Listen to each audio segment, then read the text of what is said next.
Have you ever heard of a story where life tests a man's heart before blessing him with everything he never dreamed possible?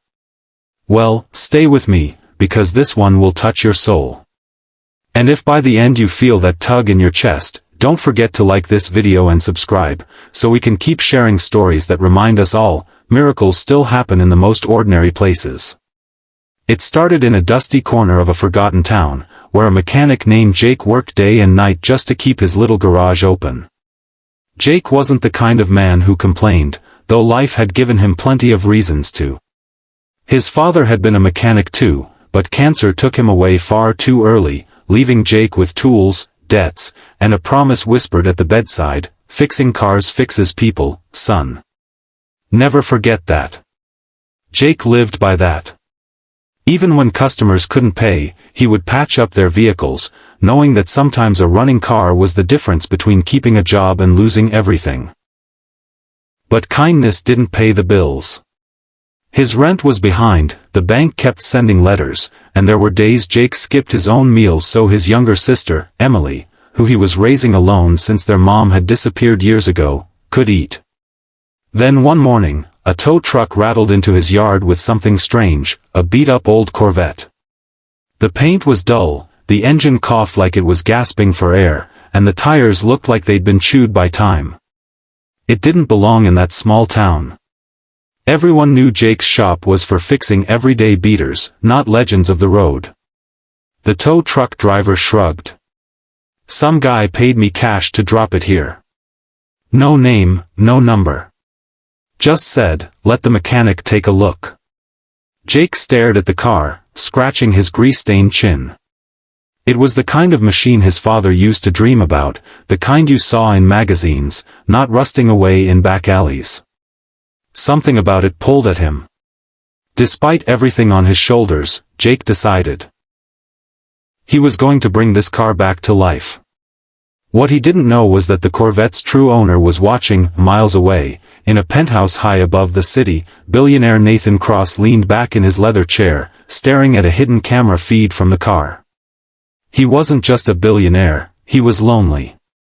Wealth had given him everything except the one thing he wanted, someone who saw him as a man, not a bank account. He had sent the Corvette out into the world like a test. He wanted to see if anyone could love something broken, without knowing its value, and Jake was exactly the man he was searching for. Days turned into nights as Jake worked on the Corvette. He replaced bolts with steady hands, whispered encouragements to the engine like it could hear him, and stayed up until dawn polishing the faded metal until it gleamed again. Emily often brought him coffee, teasing him, "Jake, you're treating this car better than yourself." He'd laugh, but deep inside, the project gave him hope. Still, challenges never stopped. One evening, the landlord showed up, red-faced and shouting, "Jake, you're 3 months late. If you can't pay by Friday, I'm locking these doors." Jake's heart sank. Losing the shop meant losing everything his father had built. That night, he sat beside the Corvette with his head in his hands. "What's the point?" he muttered. But then, as if answering him, a beam of moonlight caught the polished hood. The car reflected his tired face back at him, broken, but not beaten. He wiped his eyes and got back to work. Finally, the day came. The Corvette purred to life under his touch, the roar of its engine echoing like triumph. Jake and Emily laughed and hugged, their joy spilling out into the dusty garage.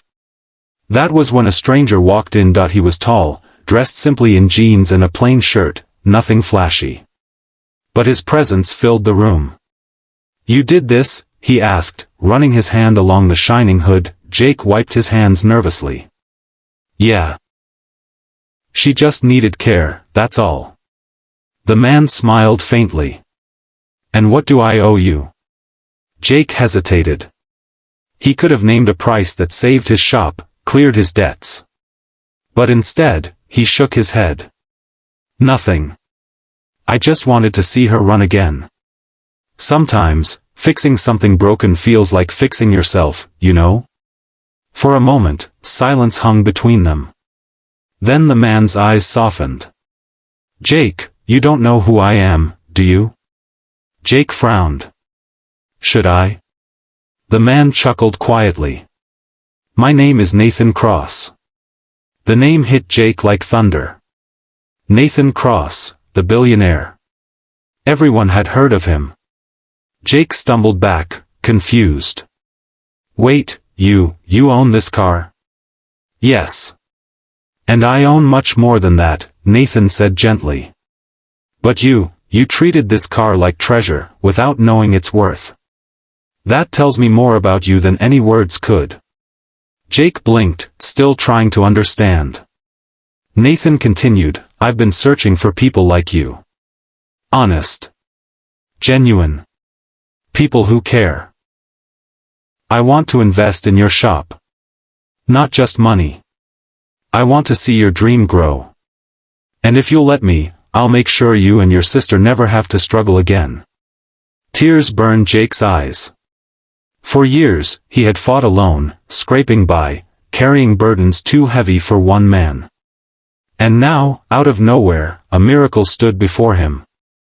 Emily clutched his arm, whispering, Jake, this is Dad's dream coming true. From that day on, life changed. Nathan kept his word. The little garage expanded into a bustling workshop, employing locals who had been out of work. Jake wasn't just fixing cars anymore, he was fixing lives. And Nathan? He found in Jake and Emily the family he never had, a bond built not on money, but on trust and love, and maybe, just maybe, Nathan also found the very thing he'd been searching for all along, proof that love can grow even in the most unexpected places.